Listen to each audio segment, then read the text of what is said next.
Hi, I'm Ashlyn, and in honor of the last day of Black Maternal Health Week, I wanted to share my story about my second delivery to really encourage my sisters to make sure that you advocate for yourself, and even if you can't have you a village, someone that can advocate for you to make sure that you are being taken care of.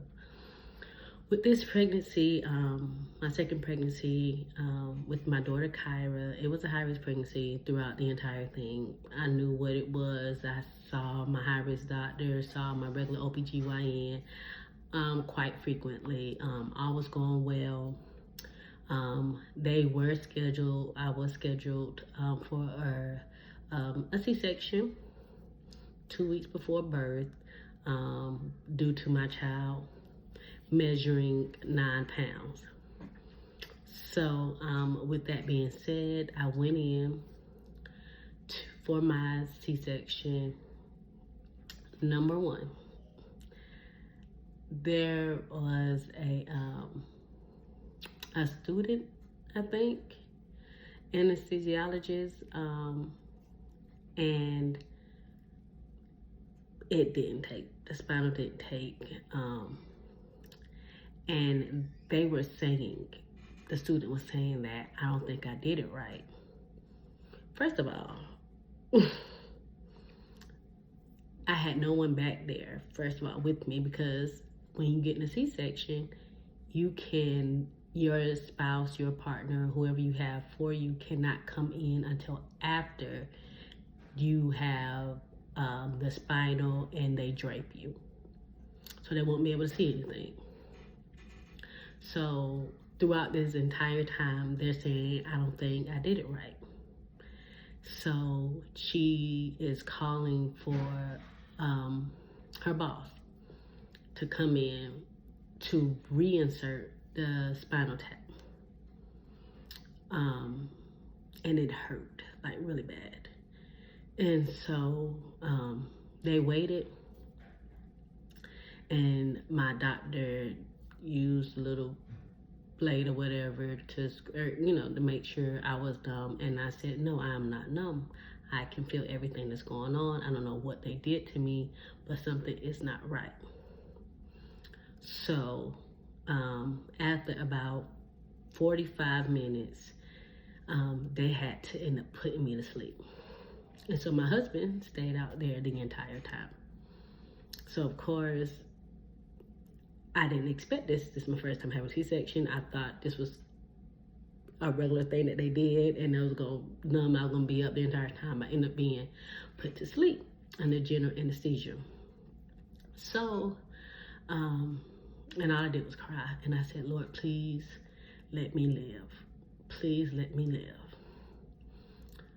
And so I woke up.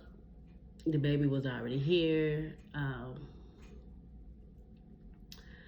And then, but because my baby was born 9/13, and she had low blood sugar because I was diabetic. So she was in the NICU.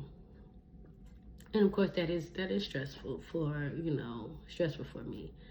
Not having to have my baby being in the NICU. And, but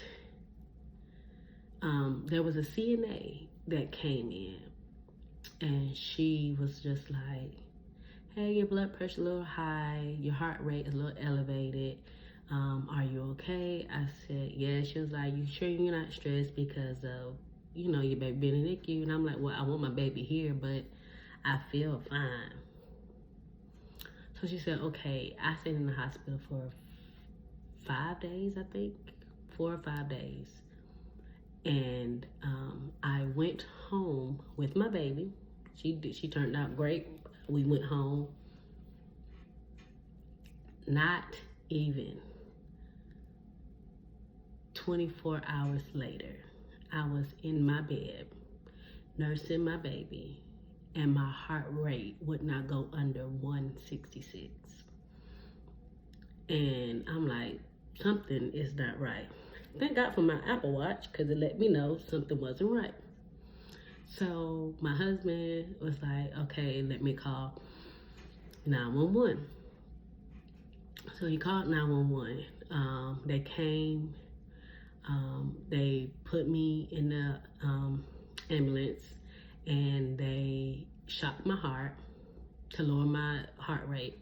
My heart rate lowered, and then it shot right back up to 170. And so they went ahead and took me to the emergency room. And I let them know that I was 6 days postpartum. I just went home the night before, all the things. So they pulled up my record, and they said that every day my heart rate was increasing. And I'm like, okay, so what does that mean? What's going on? Can you help me? And they said, well, it looks like you're experiencing postpartum cardiomyopathy. Like, how do I have a heart disease from giving birth? Like, I'm not why am I like, why are you diagnosing me with chronic heart failure at this point? Because you're saying my heart is failing from giving birth, from the trauma of giving birth, with the C-section and being under general anesthesia and all the things. And I thank God for the Holy Spirit. I thank God for the Holy Spirit, because they're just saying, let's admit you all the things. We think that you may be, you're showing the signs of postpartum cardiomyopathy. So I said, no, you're not admitting me. I have a newborn at the house. You're not doing it. And I just, I prayed. My husband, he contacted my pastor, my mom, my dad, all the things. And, we just prayed. And the Holy Spirit said, there is something in your lung. There is something in your lung. And I said, okay. So I said, well, can you check to see if there's something in my lung? She said, well, it wouldn't be like a blood clot, nothing like that, because you're not showing, like your heart rate is a sign that there could be a blood clot. But, they would have checked you in the hospital while you was admitted after your C-section. And I was like, well, nobody checked me. She was like, did you feel any pain in your leg and then like that? I said, no, ma'am, I did not. I said, but there's something there. I said, I am not having heart failure. So they did check, and they found the tiniest blood clot in my right lung, at the top of my lung. And she said, there's no way that your heart did that over the tiniest blood clot. She's like, we normally don't find blood clots that size. By the time that it reaches your lung, it's a lot bigger. And I said, well, that's the Lord. That's the Lord. And so, long story short, they put me on, blood thinners of that sort. They made me see our cardiologist, and put me on a heart monitor and all the things to try to confirm their diagnosis of cardiomyopathy. Of course, all of my monitor readings, all the things came back normal. And I did take the blood thinners and, all the things. And so I did report it to the hospital. I did decide, and I wish I would have had somebody to tell me to sue. but I did decide to not pursue a lawsuit because I just wanted them, and I told the president of the hospital, I said, I literally just want you to train your people to double check, even if you think it may be stress, even if the nurse think that, hey, it's not that big of a deal, she's just stressed out because her child is in the NICU.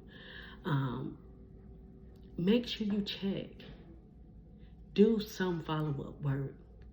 Perform whatever you have to perform to find out what may be causing this change in a blood pressure, the change in a heart rate. Find out what's going on. And so I thank God that my story did not end in death, because that blood clot could have traveled to my heart, could have traveled to my brain, it could have took me out. But I want to encourage every sister, every mom to be, find you someone that can advocate for you, that can make sure someone is following up with you, following up with the nurses, someone that can help read what is going on. Find you a doula, find you a midwife, and let someone advocate for you. Your life is far too important. And it's sad that most hospitals, most doctors do not feel that same sentiment.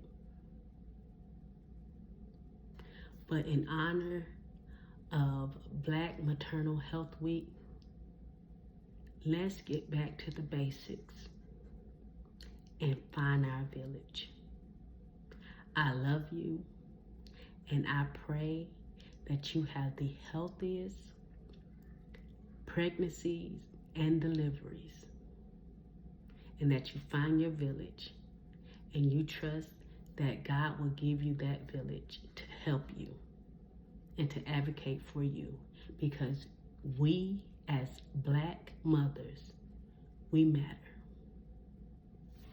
Bye.